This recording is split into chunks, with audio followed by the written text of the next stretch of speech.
Welcome to Liquid Analytical. Water quality has a ripple effect. My name is Linda Myers, and I'll be presenting today. The subject matter will be smart pH sensors and predicting the health of online pH systems to reduce downtime and operating costs. Some of the issues facing businesses today in pH measurements are that there's less money and tighter cost controls in the facilities. There's less people, there's aging workforces that are retiring, and there's less in-house expertise. So a lot of the information, the technical information, is not being passed down to the newer workforce. Also, there's less time to do what's being asked of you. So understanding smart pH sensor technology will help you understand how to prolong the sensor life, saving time and money.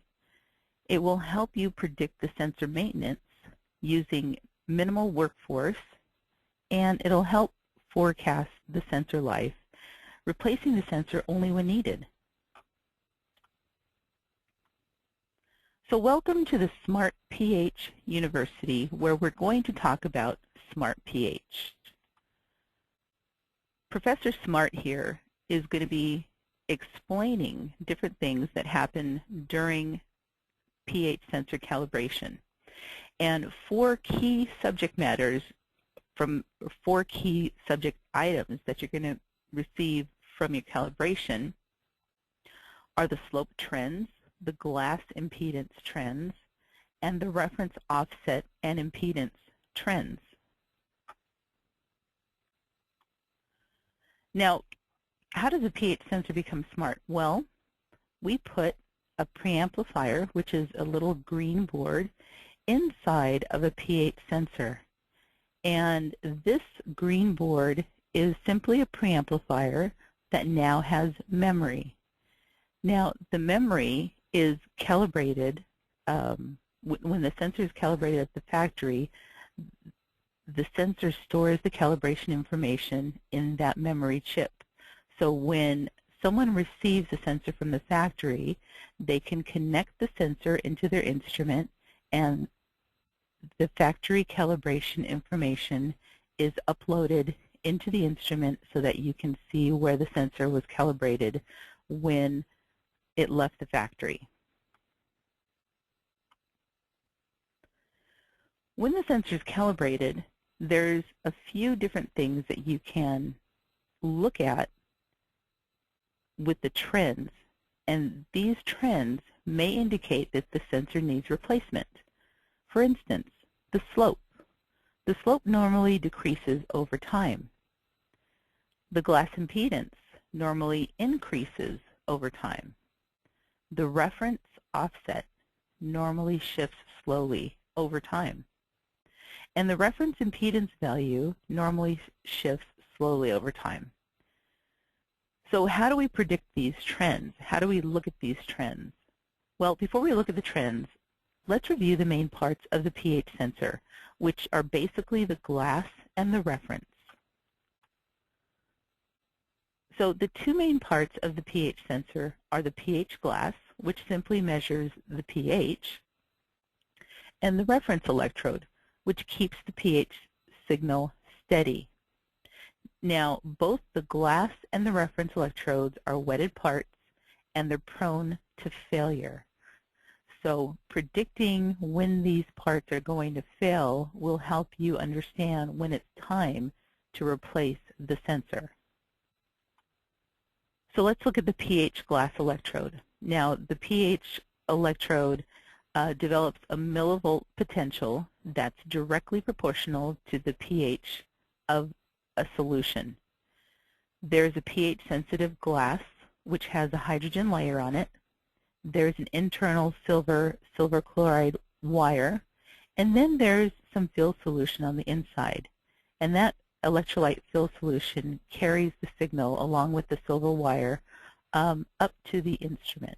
So that would be half of the information going into the instrument. The other half would be your reference electrode.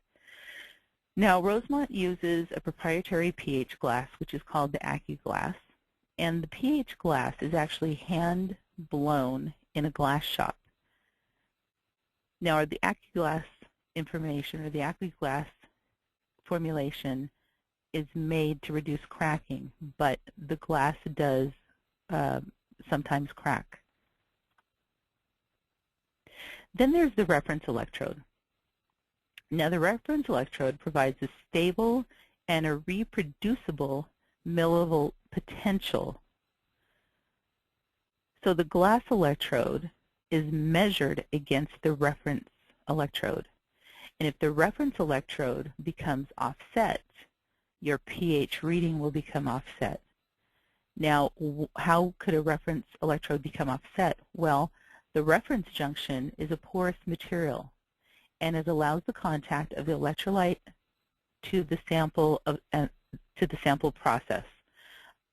And there's an ionic exchange that may be going on between the reference junction, or at the reference junction, between the KCl electrolyte solution on the inside of the reference electrode and the process solution. If there are various ions that may attack the electrolyte solution, or that may attack the silver-silver chloride wire, the reference will become offset, and your pH reading will ultimately become offset. There are different reference types that prolong a sensor life. The double junction is what's shown here in this graphic. There's a first junction that's in contact with the process, and a second junction that's in the middle of the sensor. We also offer triple junctions, and we offer a tough junction. So they're all different junctions to help stop or at least retard the electrolyte or the silver wire from becoming poisoned. So let's look a little bit at the trends from your calibration information. Now, the slope indicates the health of the pH glass.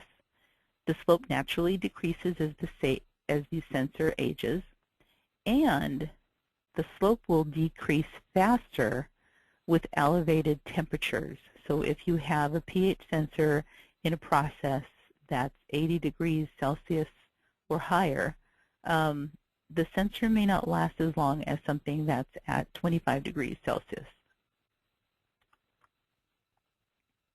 Viewing the slope trends helps you make good decisions on what's going on with your sensor. So for instance, a new sensor has a slope of about 59.16 millivolts per pH. As the sensor ages, the slope will decrease. And when the slope decreases to somewhere around 48 to 50 millivolts, it's time to replace the sensor. So if the sensor is being calibrated weekly or monthly and you see the trend of the slope going down slowly, you could potentially predict when you need to replace that sensor.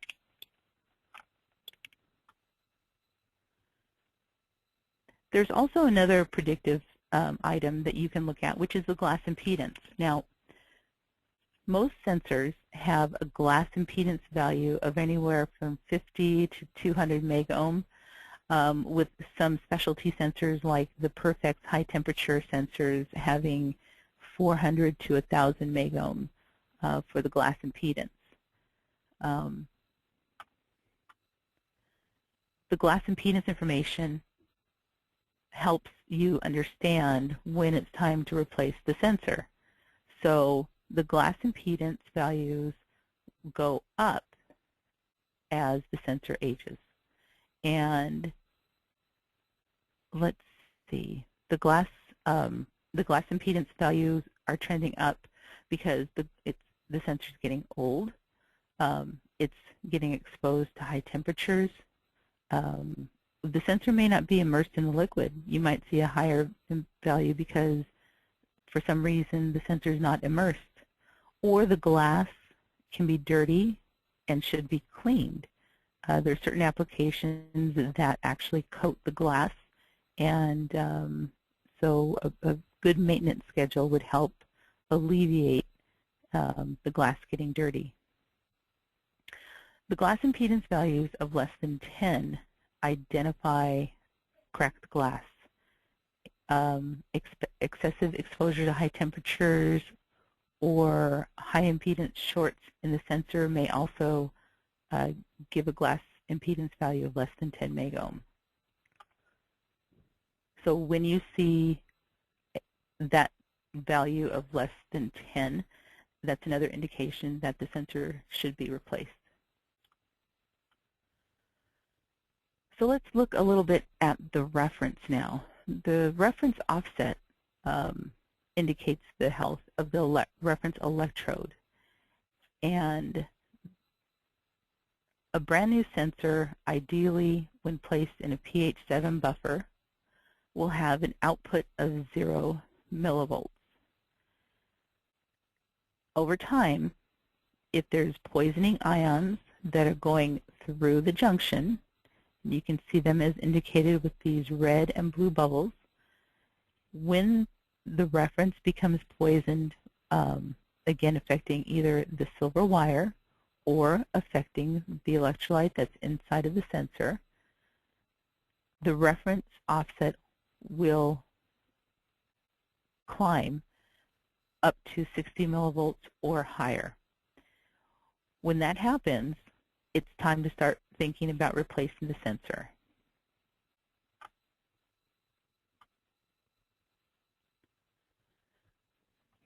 As the sensor is aging, or as the sensor is becoming attacked, the reference is becoming attacked by these poisoning ions, the reference offset may not be at 60 millivolts immediately. It's going to happen over time.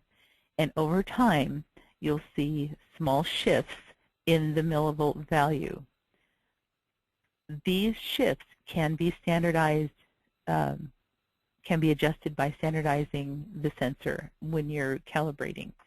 But once the shift becomes over 60 millivolts, the reference electrode is spent or it's dirty, and it's time to either replace the sensor or recharge the sensor if it's a rebuildable sensor.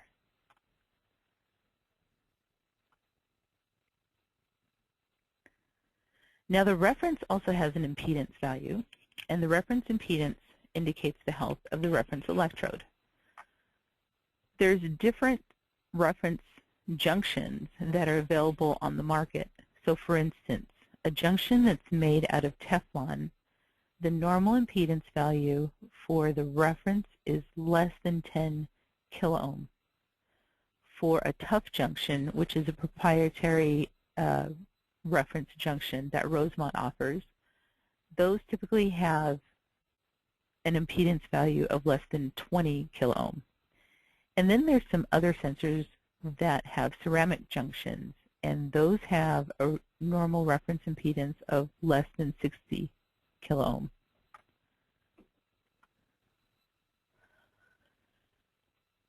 Now, viewing the reference impedance information helps you make decisions about what's going on with your sensor, just like the other values that we've seen. So a high impedance value is typically 140 plus kiloohms, and it's indicating that the reference is either coated from a dirty process and needs to be cleaned, or the reference junction is clogged and either needs to be replaced or the entire sensor needs to be replaced, or the reference electrolyte is depleted and needs to be replaced.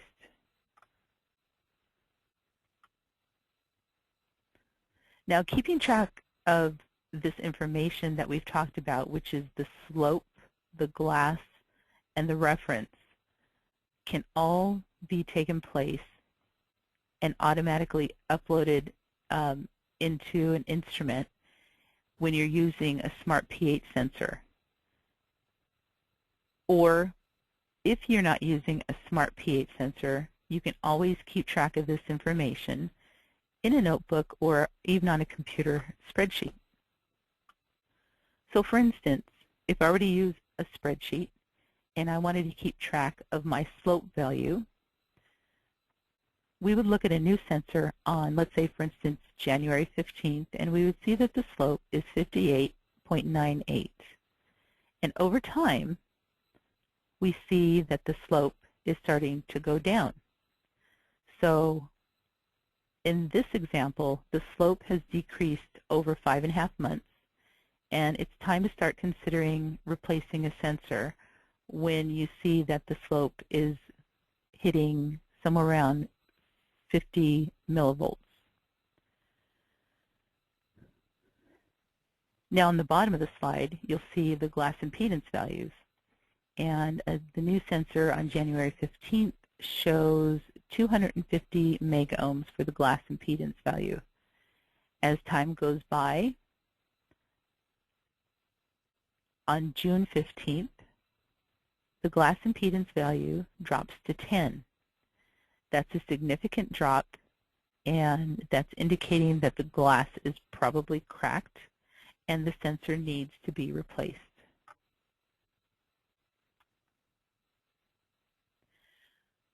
Looking at the next slide, we're seeing the reference offset in millivolt values. On January 15th, the new sensor had a reference offset value of 5 millivolts, which is pretty common for a new sensor. Over time, on June 15th, the reference offset value has increased to 62 millivolts. And really going over to 60 millivolts is the maximum offset that the sensor should have. So over this time period, the reference has shifted enough where we know that the sensor needs to be replaced within a short period of time. It can actually still be used, but it's not going to be reacting very quickly. On the bottom of the page, you'll see the reference impedance, where on January 15th, the impedance is 8 kiloohms. By June 15th, the reference impedance value is now 120. Now, a good sensor should have a reference impedance value of less than 60. So it looks like the reference impedance value is becoming high due to clogging or electrolyte depletion. So either the sensor needs to be replaced, or if it's a rebuildable sensor, it can be rebuilt. Now, this shows you some information that's uploaded from the Smart pH sensor into AMS. So you'll see that the information uploaded is the sensor model, a date code, the serial number, and on this device you'll have the software version also.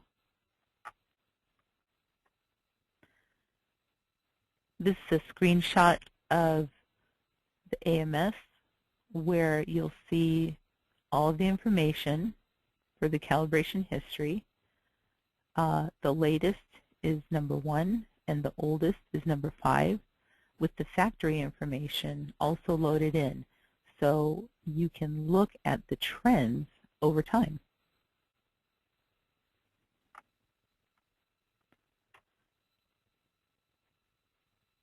Also, there's other screens that you can see in the AMS system where if there's a problem, for instance, in this case, the glass impedance value is too low and it looks like the glass has broken, you'll see this little gauge here dropping down to 0 and giving you a fault that says it's bad.